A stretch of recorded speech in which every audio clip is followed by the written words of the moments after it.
الحمد لله رب العالمين والصلاة والسلام على سيد الأنبياء والمرسلين أما بعد أعوذ بالله من الشيطان الرجيم بسم الله الرحمن الرحيم يا أيها الذين آمنوا عليكم أنفسكم لا يضركم من ضل إذا اهتديتم إلى الله مرجعكم جميعا فينبئكم بما كنتم تعملون.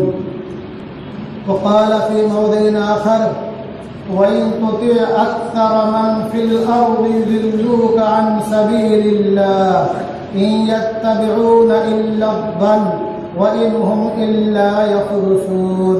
صدق الله العظيم. قال رسول الله صلى الله عليه وسلم إنما النساء شقائق الرجال. رواه أبو داود. وعن أبي بكر الصديق رضي الله تعالى عنه قال إني سمعت رسول الله صلى الله عليه وسلم يقول إن الناس إذا رأوا الظالم فلم يأخذوا على يديه أوشك أن يعمهم الله بعقاب منه. رواہ الترمذی. حضرات محترم، کچھ ہفتوں سے مسلسل نوجوانوں کے تعلق سے بات ہو رہی ہے، پھر تعلیم و تعلم کے تعلق سے بھی بات ہوئی، اور میں اسی سلسلے کو آگے بڑھانا چاہتا ہوں. جیسا کہ میں نے گزشتہ جمعہ کو اشارہ کیا تھا کہ مجھے میسیج آیا، بعد میں معلوم پڑا کہ وہ پیغام بہت سے علماء اور مشائخ کے پاس پہنچا. وہ پیغام کیا تھا؟ دختران ملت اسلامیہ کا ارتداد کا شکار ہونا. اس تعلق سے علماء بیداری پیدا کریں. تو حضرات محترم،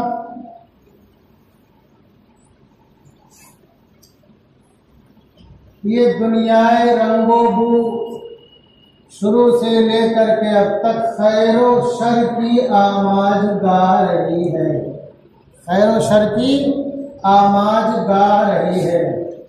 اللہ تبارک و تعالی کا فضل خیر والوں کے ساتھ ہی ہوتا ہے، اور شر کو غلبہ کبھی نصیب نہیں ہوتا. اور اگر کبھی عارضی طور پر کوئی غلبہ اور تسلط حاصل ہو جائے تو وہ مستقل اور دائمی نہیں ہوتا ہے. وہ غلبہ اور تسلط ہم تمام لوگوں کو جھنجھوڑنے کے لیے، آگاہ کرنے کے لیے، متنبہ کرنے کے لیے، چوکنا کرنے کے لیے ہوتا ہے کہ ہم اب سدھر جائیں اور متنبہ ہو جائیں، آگاہ ہو جائیں، اللہ کے دربار میں حاضری دینے والے بن جائیں، اللہ کی طرف رجوع کرنے والے بن جائیں. حضرات محترم، اکثر لوگوں نے ارتداد کے تعلق کو اعلیٰ تعلیم سے جوڑا ہے. دو چیزوں کو، ایک تو اعلیٰ تعلیم، اور دوسری چیز جو ہے وہ ہے اپنی یہاں جو ریت رواج ہے، غیروں کی دیکھا دیکھی، جہیز اور گھوڑا جوڑا. بہرکیف تعلیم و تعلم کے تعلق سے میں عرض کر دوں کہ اسلام سے پہلے ذلیل و خوار و برہنہ تھیں عورتیں، لیکن ذلیل و خوار و برہنہ تھیں عورتیں، لیکن لباس عزت و حرمت انہیں پہنا دیا اسلام نے. یہ اسلام کی دین ہے. جناب رسول اللہ صلی اللہ علیہ وسلم کی کرم فرمائی ہے کہ عورتوں کو، خواتین کو، بچیوں کو جینے کا حق ملا، اور جینے کے ساتھ عزت کے ساتھ جینے کا حق ملا. یہ اسلام ہی ہے جو تقریباً 8 واسطوں سے عورتوں کو ترکے میں حصہ دیتا ہے. کتنے واسطوں سے؟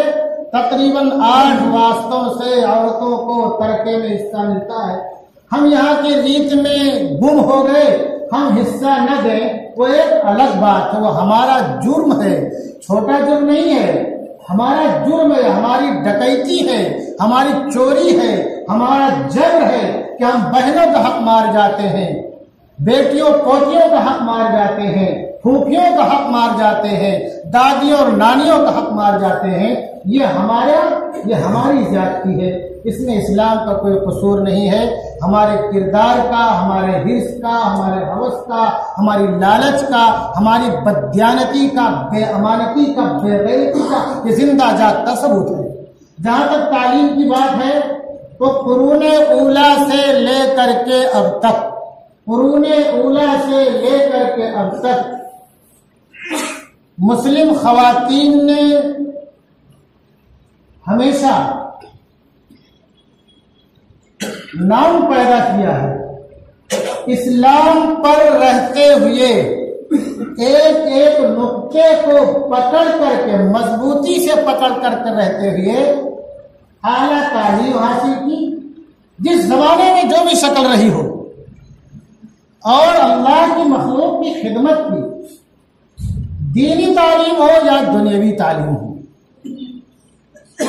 مائی عائشہ رضی اللہ تعالی عنہ کے تعلق سے ایک کتاب ہے الاصابہ فی تمیز الصحابہ، اس میں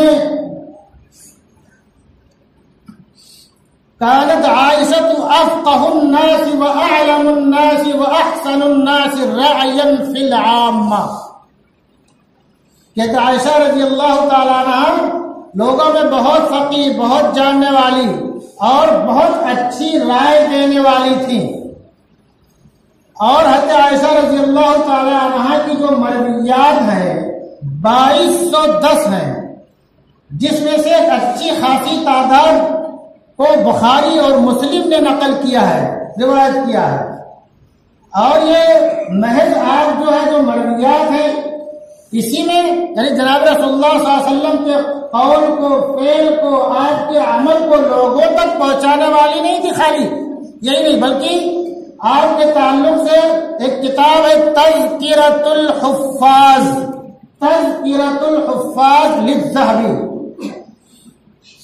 اس میں ہشام بن عروہ کا بیان ہے کہ میں نے قرآن، فرائض، فقہ، شاعری، ادب کی، عرب کی تاریخ اور علم الانساب میں حضرت عائشہ رضی اللہ تعالیٰ عنہ سے زیادہ عالم اور واقف کار کسی کو نہیں دیکھا، اور آپ فلکیات کی بھی ماہر تھی، طب کی بھی آپ کو اچھی خاصی واقفیت تھی،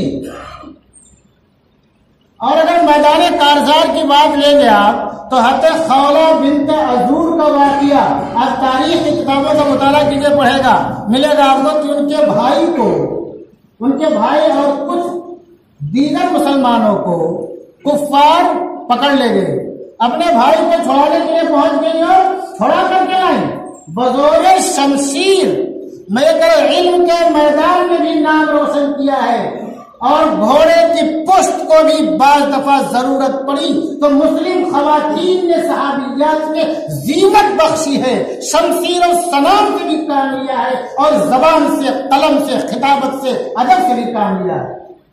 اگر آج ہماری مائیں اور بہنیں پڑھ رہی ہیں، آگے جا رہی ہیں، یہ کوئی نئی بات اور اچھوتی بات نہیں ہے، جانا چاہیے، پڑھنا چاہیے، لیکن اپنے دائرے میں رہ کر کے اپنے وقار کی، عزت کی، ایمان کی حفاظت کے ساتھ۔ اور بہت سے بھائی سوچیں گے اس زمانے میں بڑا مشکل ہے۔ آپ لوگوں نے ابھی جلدی ایک چھوٹی سی ویڈیو کلپ دیکھی ہوگی، ہم نام بھولیں، غالباً نام ہے رافعہ یا رفع القحطانی، جس نے مغربی ملک کے سے ڈاکٹریٹ کی ڈگری حاصل کی ہے، اور فل حجاب میں رہ کر کے کسی بھی مرد سے اس نے ہاتھ نہیں ملایا ہے، ہاتھ خالی خواتین سے ملایا ہے، گلے میں فل حجاب میں۔ ہماری بچیاں نہ چاہے تو تو ہی نہ چاہے تو بہانے ہزار ہیں، ہماری بچیاں اور ہمارے گھر والے نہ چاہیں تو الگ بات ہے، راستے عام ہیں، سب کے لیے کھلے ہیں۔ اور جو قرآن میں آفاق اور انفس پر تدبر کی طرف جگہ جگہ توجہ دلائی ہے، اسی کے مذاق کو سمجھتے ہوئے عہد وسطی میں جب مسلمانوں کا عروج تھا، اور یہ کہہ دیا جائے تو کوئی مبالغہ نہیں ہوگا کہ جامعہ قرطبہ اس وقت جو یہ ہارورڈ یونیورسٹی ہے اس سے بھی کئی گنا آگے تھی۔ یورپ کے راجدان کے لڑکے اور لڑکیاں وہاں پڑھنے کو اپنے لیے باعث فخر سمجھتے تھے۔ ایک رائٹر لکھتا ہے کہ قرطبہ اور غرناطہ کے سائنس دانوں، ریاضی دانوں، ماہر فلکیات اور کیمیا دانوں میں کئی خواتین کے نام ملتے ہیں۔ اور پھر آگے لکھتا ہے کہ جو مستقل درس دیتی تھی، جو پروفیسر تھی یا لیکچرار کے زبان میں کہہ لیجیے یا مدرس اور ٹیچر کہہ لیجیے، بعض خواتین اتنی ماہر تھیں کہ ان کے درس یعنی سبق میں طلبہ کی تعداد زائد از 1 لاکھ ہو جایا کرتی تھی، 1 لاکھ سے زائد تعداد ہو جایا کرتی تھی۔ اتنی قابلہ عاقلہ تھی، اتنی علم والی تھی۔ اور ہمارے بہت سے لوگ بولیں گے تو پہلے کی بات ہے، عہد وسطی کی بات ہے۔ میں بھی قریب کی بات بتا دوں، ایک نام اگر آپ سرچ کریں گے، توکل کرمان، میں نے کتاب میں واقعہ ان کا پڑھا تھا، لیکن جو ہے ابھی جلدی معلوم پڑا، تفصیل معلوم پڑی۔ میں مختصر اتنا عرض کرنا چاہتا ہوں کہ توکل کرمان نے جو ہے یمن کی تاریخ جو پلٹی ہے اس میں بہت بڑا کردار ادا کیا ہے، اور 2011 تک 2011 میں وہ عرب کی پہلی خاتون تھی کہ جن کو نوبل پرائز دیا گیا۔ اپنے اسلامی شناخت کے ساتھ، کلمہ اور ایمان کے ساتھ فل حجاب میں نوبل پرائز لینے کے لیے وہ اسٹیج پر گئی۔ لوگوں نے اعتراضات کے دونوں سے اعتراض کا جواب دیا کہ انسان پہلے ننگا تھا اور اب تہذیب آ گئی ہے، اب اسلام فل لباس میں انسان پہلے ننگا تھا، بھوکا چیترے لپیٹتا تھا، پتے لپیٹتا تھا، اور اب جو بات ترقی کی آئی ہے تہذیب و تمدن میں، اب کپڑا پہننے لگا ہے، تو میں تہذیب و تمدن یافتہ ہوں، تم لوگ ابھی پرانے زمانے میں جی رہے ہو کہ ننگے تم گھومتے ہو، تمہاری بیٹیاں گھومتی ہیں، تمہاری بہنیں گھومتی ہیں، تمہاری بیویاں گھومتی ہیں۔ توکل کرمان نے کوئی شرم نہیں کیا، کوئی حجاب نہیں کیا بات کرنے میں، ڈنکے کی چوٹ پہ بات کہی ہے۔ اور آپ دیکھیں گے متحدہ عرب امارات میں ایک نام آتا ہے سارہ العامری۔ سارہ العامری جو ہوپ نامی مشن ہے متحدہ عرب امارات کا، یہ اس کی سربراہ ہے اور فل حجاب میں رہتی ہیں، بہت اعلیٰ تعلیم یافتہ ہے، اس کی سربراہ ہے، فل حجاب میں رہتی ہیں، اور ان کا مشن جاپان سے مریخ کی طرف روانہ ہو چکا، میرے خیال سے پہنچ بھی چکا ہوگا، 2021 کی بات ہے۔ اب آپ سوچیں گے کہ تم مولانا تو پتہ نہیں کہاں کی بات، انڈیا کی بات کرو، بولے ہیں یہاں رہتے ہیں، یہاں کی بات سوچیں گے ہم لوگ، بہت سے لوگ ہمارے لوگ اعتراض کریں گے۔ تو سن لو مسلمانوں، بشرا متین رائے چور کرناٹک کی ہے، جس کی اسکولی تعلیم سینٹ میری کنوینٹ کی ہے۔ اس نے 16 میڈل، گولڈ میڈل حاصل کیا ہے، 22 سال کی عمر میں فل حجاب میں رہتی ہے۔ اس کا حجاب تو کسی نے نہیں نوچا، اس پر کسی کی بری نگاہ تو نہیں پڑی۔ پھر آپ سوچیں گے، اور آج بمبئی کی بات بتا دوں میں، مبارک کاپڑی کو کون نہیں جانتا ہے، ذاکر نائک کے قریبی رشتے داروں میں سے ہیں، ان کی لڑکی ہے مزنا کاپڑی۔ اس نے غالباً 2011 میں MD میں ٹاپ کیا ہے، جہاں تک میری معلومات ہے، میں نے مطالعہ تازہ نہیں بتاؤں، 16 یونیورسٹیوں کو جو جوڑ کر کے بنایا گیا، اس نے ٹاپ کیا ہے فل حجاب میں۔ اور جو اورل امتحان ہوتا ہے، اس کی سہیلیاں بولتی تھی ارے تو حجاب اتار دے، ورنہ کوئی سختگیر بیٹھا رہے گا تو اس کو فیل کر دے گا، طالبانی سمجھ کو کیا، طالبانی سمجھ سکتے ہو کیا بولتی تھی، سنو یہ حجاب میرا اسلامی شعار ہے، میرا فرض ہے پردے میں رہنا۔ اور پڑھنا فرض کفایہ ہے. میں اپنے اس فریضے کو ہرگز نہیں چھوڑ سکتی ہوں، اور اگر ہم نے فل تیاری کی ہے تو مجھے کوئی ڈر نہیں. چنانچہ اس نے ٹال کیا. مزلہ کاپڑی دیکھیے خود ہجرا میں رہتے ہوئے، اور جو پریکٹس کے دوران جو کچھ مدت ہوتی ہے اس کی غیر مسلم سہیلیاں جب نماز کا ٹائم ہوتا تھا تو اس کے لیے کرسی میں الگ کر دیا کرتی تھی، اتنا اس کا خیال کرتی تھی. اب جو ہے 8 ستمبر 2022 کو اردو ٹائمز میں پہلے صفحے پہ خبر ہے 140 بچیوں کی مرتد ہونے کی. اور ایک بڑے شہر سے خبر ہے کہ ڈیلی 2 بچیاں غیروں سے شادی کرنے کی درخواست دیتی ہیں. دیکھو میں ان خبروں کی تصدیق یا تکذیب نہیں کر رہا ہوں، سچی یا جھوٹی ہیں، لیکن اس طرح خبریں ہیں. اور ایک خبر میں ہم نے سنا کہ دیکھا کہ 8 لاکھ بچیاں مرتد ہو چکی ہیں یا مرتد ہونے کے کگار پہ. اور ابھی 2-3 دن پہلے ہمارے پاس ایک حافظ صاحب آئے تھے جو الحمدللہ فارغ ہیں، اس وقت جماعت میں بہت رہتے ہیں. مشرقی یو پی کے ایک چھوٹے شہر میں گئے تھے تو وہاں کے ٹیچر نے بتایا کہ 70 بچیاں مرتد ہو چکی ہیں اور کچھ نے ہو گئی اور کچھ درخواست دے کر رکھی ہے کورٹ میں شادی کے لیے غیروں سے.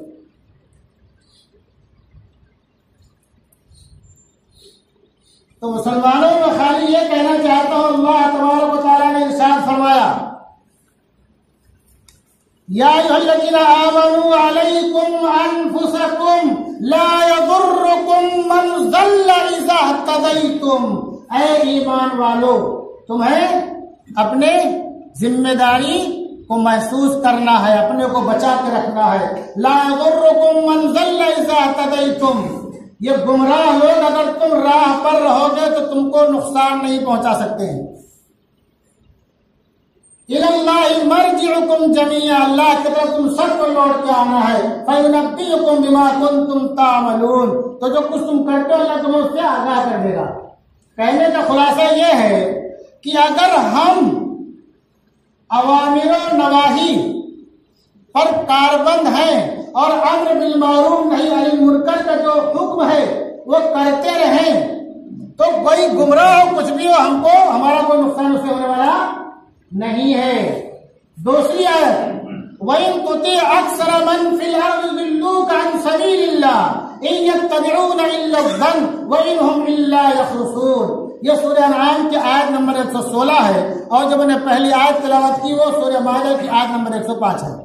اللہ تبارک و تعالیٰ نے محبوب کا خطاب کر کے فرمایا وَإِن تُطِعْ أَكْثَرَ مِن فِي الْأَرْضِ.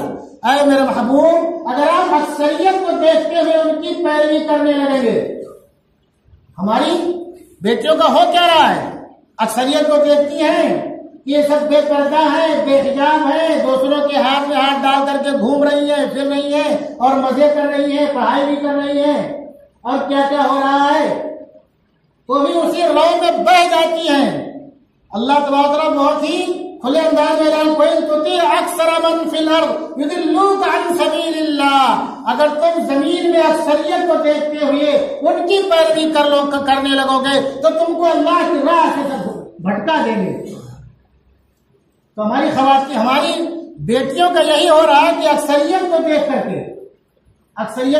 دیکھ کر کے وہ بھی اسی بہتے ہوئے دھارے میں بہنے لگتی ہیں اور اپنے آپ کو فیشن زدہ پروفیشنل ثابت کرنے کے لیے، ماڈرن ثابت کرنے کے لیے وہ سب کچھ کرتی ہیں جو وہ لوگ کرتے ہیں جو انسانوں کو ایک چلتا پھرتا جانور سمجھتے ہیں. جہاں چاہے وہاں اپنی خواہش پوری کر لے، جہاں چاہے وہاں کھا لے، جہاں چاہے وہاں سو جائے، ان کے ایسا کوئی عیب نہیں ہے.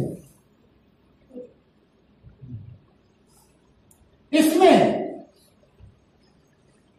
ایک چیز اور ہے، کوچنگ کلاس. اس تعلق سے ہم تمام لوگوں کو بہت ہی چوکنا رہنا چاہیے اور کوشش کرنی چاہیے کہ کوچنگ کلاس ہم خود قائم کریں. یہ کوچنگ کلاس قائم کرنا میں سمجھتا ہوں یہ رسول اللہ صلی اللہ علیہ وسلم کی سنت ہے. آپ نے مدینہ منورہ پہنچنے کے بعد کیا کیا؟ ہوم بیسڈ گھروں میں پڑھنے پڑھانے کا سلسلہ جاری ہوا. 8 گھروں میں کوچنگ کلاس میں بعض دفعہ بہت ہی منصوبہ بند طریقے سے نگراں اپنا ادھر ادھر ہو جائے گا، تاکہ جن لوگوں کی یہ پلاننگ ہے کہ کلمہ گو خواتین کو اپنے گود میں لایا جائے اور گود میں لا کر کے ان کو ذلیل رسوا کیا جائے، طرح طرح سے ٹارچر کیا جائے، ان کے نوجوانوں کو موقع مل جائے. اس لیے آپ کی ذمہ داری ہے اپنے علاقے میں کوچنگ کلاس قائم کرنا، اپنے خرچے سے قائم کرنا، کم فیس رکھنا، اچھی نگرانی رکھنا. اور مسلمانوں، اگر تم یہ نہیں کرو گے، سمجھتے ہو ہم تو نمازی ہیں، پرہیزگار ہیں، ہمارا کوئی مسئلہ نہیں ہے، سن لو یہ جو آیت ہے سورہ مائدہ کی 105، اس کے تحت جناب رسول اللہ صلی اللہ علیہ وسلم کا فرمان بخاری میں منقول ہے. ہاں، اس کے تحت جو ہے ترمذی میں ہے، جلد نمبر 2 صفحہ نمبر 39 حدیث نمبر 2168. حضرت بکر رضی اللہ عنہ فرماتے ہیں انی سمعت رسول اللہ صلی اللہ علیہ وسلم یقول ان الناس اذا رأوا الظالم فلم يأخذوا على يديه. جب لوگ ظالم کو دیکھیں اور اس کا ہاتھ نہ پکڑیں، ظالم ظلم کرنے والا، کیا یہ ظلم نہیں ہے کہ تمہاری بیٹیاں مرتد ہو رہی ہیں، غیروں کی بستر کی زینت بن رہی ہے، اور ایک مدت کے بعد جب ان کا رنگ و روغن ڈھل جاتا ہے تو ان کو لال مار کے دھکے دے کے بھگا دیا جاتا ہے؟ یہ ظلم نہیں ہے؟ اس سے بڑا مسلمانوں کیا ظلم ہو سکتا ہے؟ ان الشرک لظلم عظیم، کہ سب سے بڑا ظلم تو شرک ہے. یہ کلمہ گو ہونے کے بعد ہی مرتد ہو گئی، جس کی سزا بہت ہی سخت ہے. تو کیا فرمایا آپ نے؟ سنو آگے، ظالم کو نہ روکیں، پھر کیا ہوگا سنو. اوشک ان یعمہم اللہ بعقاب منہ، تو ممکن ہے، ہو سکتا ہے کہ سب اللہ کے عذاب میں مبتلا ہو جائیں، اللہ کی گرفت میں مبتلا ہو جائیں. تو یہ ہماری ذمہ داری ہے، ہماری ماں باپ کی ذمہ داری ہے اپنی بچیوں کی نگرانی کرنا. ہماری ذمہ داری ہے اپنے ماحول کو خوشگوار بنانا. ہماری ذمہ داری ہے اپنے علاقے کی بچیوں کو جہاں تک ہو سکے اپنے علاقے ہی میں، اپنے محلے ہی میں تعلیم و تربیت کا انتظام کرنا. کالج جانا پڑے گا، یونیورسٹی جانی پڑے گی، لیکن جو تیاری اس کے لیے ہوتی ہے زیادہ وقت کوئی ہوتا کیا ہے، بچے کالج میں نام لکھا ہے، پورا ٹائم کوچنگ کلاس میں آتے ہیں. تو کہاں ہوتی ہے تیاری؟ کوچنگ کلاس میں ہوتی ہے. تو مرتد ہونے کی سب سے بڑی وجہ کیا ہے؟ غیروں کے نوجوانوں کا رجحانہ دختران اسلام کو طرح طرح سے ہیلے بہانے سے ان کو قریب کرنا، اور کیا کرنا، پھر اپنے آغوش میں لے لینا اور اسلام سے ان کو نکال کر کے پھر مرتد بنا لینا اور بعد میں دھکے مار کے بھگا لینا. ایک وجہ یہ. دوسری وجہ، ہم لوگوں نے غیروں کی دیکھا دیکھی جہیز کو اپنے شادی بیاہ کا حصہ بنا لیا. غیروں کو کیا ہوتا ہے؟ بیٹی گھر سے چلی گئی تو باپ کا دروازہ بند ہمیشہ کے لیے. ایک پیسے کا اس کا حصہ باپ کی پراپرٹی میں نہیں ہے غیروں کے یہاں، اور تمہارے یہاں تقریباً 8 واسطوں سے تمہاری پراپرٹی میں تمہاری بیٹی کا حصہ بنتا ہے. اور قرآن نے بہت کھو کھو کر دکان کر دیا. ہم اس پہ عمل نہیں کرتے ہیں. کیا کرتے ہیں؟ بھائی دے دو بھی، جو دینا ہے بعد میں کون پوچھے گا، کیا ہوگا. اور لڑکے والے بھی، وہ نطفہ جب بیوی کے رحم میں ٹھہرتا ہے پھر اس کے اعلیٰ تعلیم تک جتنا بھی خرچ ہوتا ہے، دوا علاج پڑھائی لکھائی، سب لڑکی والوں سے وصول کرنا چاہتے ہیں. اس لیے ایک شاعر بولتا ہے، ایک شاعر نے کیا کہا، دیکھی جو گھر کی غربت تو چپکے سے مر گئی، دیکھی جو گھر کی غربت تو چپکے سے مر گئی، ایک بیٹی اپنے باپ پہ احسان کر گئی. یہ تمہاری بھارت کی عکاسی کر رہا ہے شاعر. میں خود جانتا ہوں ایسی بیٹیوں کو جن کی عمر 35 سے آگے 40 کے قریب ہو گئی ہے، غربت و افلاس کی وجہ سے شادی نہیں ہو رہی ہے اور کوئی رکاوٹ نہیں ہے. اور ایک واقعہ بتا دو بھائی، آپ کی بات پوری سمجھ میں آ جائے گی. میر ایک بہت بڑے شاعر گزرے ہیں، انہوں نے بیٹی کی اس کی شادی کے لیے اپنا مکان بیچ دیا اور خوب ڈھیر سارا دیا. اور بیٹی جب اپنے باپ کے اپنے سسرال پہنچی تو اس کا انتقال ہو گیا. اب انتقال ہو گیا یا اس کے ساتھ زیادتی ہو گئی، کچھ کہہ پانا مشکل ہے. ان کو اطلاع دی گئی تو گئے تو بیٹی کے لاش کے پاس بیٹھ کر کے انہوں نے کیا کہا معلوم ہے؟ اتنا بڑا شاعر اپنا پورا قربان کر چکا ہے بیٹی کے جہیز کے لیے، پھر بھی سسرال پہنچنے کے بعد مر جاتی ہے، اور کیا کہتا ہے؟ اب آیا دھیان اے آرام جاں اس نامرادی میں، اب آیا دھیان اے آرام جاں اس نامرادی میں، کفن دینا تمہیں بھولے تھے ہم اسباب شادی میں۔ شاعر کہہ رہا ہے کہ کاش کہ میں کفن نہیں لے گیا ہوتا تو گھر والوں کو کفن بھی لڑکے والوں کو نہ خریدنا پڑتا میری بیٹی کے لیے۔ یہ ماحول، یہ معاشرہ تمہارا بن چکا ہے غیروں کی دیکھا دیکھی، جبکہ شادی کتنی آسان ہے، نکاح کتنا آسان ہے۔ مسجد نبوی میں روشنی کا انتظام نہیں تھا، حضرت تمیم رضی اللہ تعالیٰ عنہ نے روشنی کا انتظام کر دیا۔ جناب صلی اللہ علیہ وسلم مغرب کے لیے تشریف لائے، دیکھا مسجد روشن ہے، بہت خوش ہوئے۔ آپ نے پوچھا کس نے کیا؟ لوگوں نے تمہیں کو اشارہ کر دیا، ہم نے کو دعائیں دی۔ اور سنو مسلمانوں، یہ جملہ حافظ ابن حجر نے لکھا ہے کہ آگے ایک بات اور آپ نے ارشاد فرمائی، آپ نے کہا آپ اتنا خوش ہوئے، اتنا خوش ہوئے، اگر آپ نے فرمایا، اگر یہ کون لکھتا ہے؟ حافظ ابن حجر لکھتے ہیں، اگر اس وقت میرے یہاں کوئی بیٹی ہوتی تو میں اس سے تمہاری شادی کر دیتا۔ جب آپ نے ارشاد فرمایا تو آپ کے بازو میں آپ کے چچا جان بھائی نوفل بن حارث بن عبد المطلب موجود تھے، چچا جان بھائی۔ انہوں نے عرض کیا یا رسول اللہ میری بیٹی ام مغیرہ موجود ہے، میری بیٹی ام مغیرہ موجود ہے، میں آپ کو اس کا اختیار دیتا ہوں۔ تو جناب صلی اللہ علیہ وسلم نے اسی وقت فوراً نکاح کر دیا۔ مغرب کی نماز پڑھنا اور ختم ہونے کا انتظار نہیں کیا، مغرب کی نماز کے لیے آپ تشریف لائے تھے۔ یہ آپ نے دیکھا مسجد نبی روشن ہے، اور آپ نے اس طرح سے فرمایا، اور آپ کے چچیرے بھائی نے کہا ہماری بیٹی موجود ہے، آپ کو اختیار ہے، ہماری بیٹی آپ کی بیٹی، آپ کی خوشی۔ اور آپ نے نکاح پہلے کیا، نماز بعد میں پڑھی ہے۔ تو نکاح کتنا آسان تھا، ہم نے کتنا مشکل بنا لیا ہے۔ میں عرض کر دوں کہ اس مشکل بنانے میں خالی عوام کا دخل نہیں ہے، اس میں جبو دستار والے دیندار لوگ بھی برابر کے شریک ہیں، اس لیے کہ وہ بھی اسی ماحول اور معاشرے میں رہتے ہیں۔